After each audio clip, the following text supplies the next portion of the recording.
రెండోసారి అధ్యక్ష పీఠం దక్కించుకోవడానికి కుస్తీ పడుతున్న ఒబామా ఇప్పుడు అనుకోని కష్టాల్లో పడ్డారు.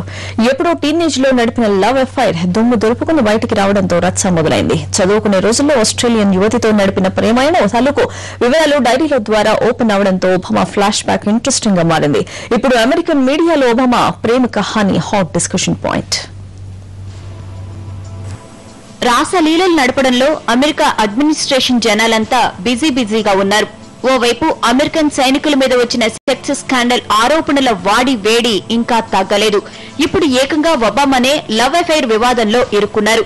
రెండోసారి అమెరికా అధ్యక్షుడైపోవాలని తెగ కష్టపడుతున్న ఒబామాకి ఫ్లాష్ బ్యాక్ లో నడిపిన ప్రేమాయణం బయటికి రావడంతో చెమటలు పడుతున్నాయి.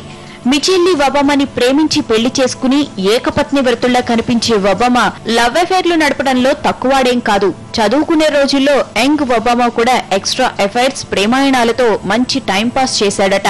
అలా ఎంజాయ్ చేసిన వ్యవహారం ఒకటి ఇప్పుడు బయటకొచ్చింది. ఆస్ట్రేలియా దౌత్యాధికారి కూతురైన జెనెవియవ్ కుక్ న్యూయార్క్ లో నివసిస్తున్న సమయంలో ఒబామా ఆమెతో డేటింగ్ చేశాడట.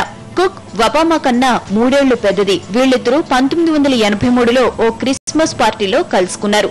అప్పటి నుంచి 2 ఏళ్లు లవ్ రిలేషన్ లో ఉన్న ఒబామా కుక్ 1985లో విడిపోయారు. అయితే ఈ 2 ఇయర్స్ లో వీళ్ల ప్రేమ వ్యవహారం రంజుగానే సాగిందట. వన్ ఫైన్ నైట్ డిన్నర్ చేసుకున్న ఒబామా కుక్ ఆ తర్వాత రొమాన్స్ లో మునిగి తేలారట.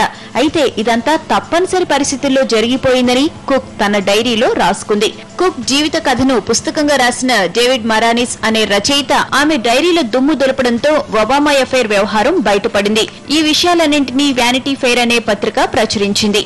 అసలే ఇమేజ్ డ్యామేజే రెండోసారి ప్రెసిడెంట్ పోస్ట్ డౌట్ గా మారిన ఈ సమయంలో ఎప్పుడో చేసిన చిలిపి పనులు బయటకు రావడం ఒబామాని ఇరకాటంలోకి పడేశాయి. అయితే లవ్ స్టోరీ మీద ఒబామా వివరణ కన్నా మిచెల్లీ రియాక్షన్ ఎలా ఉంటుందా అనేది అందరి ఆసక్తి.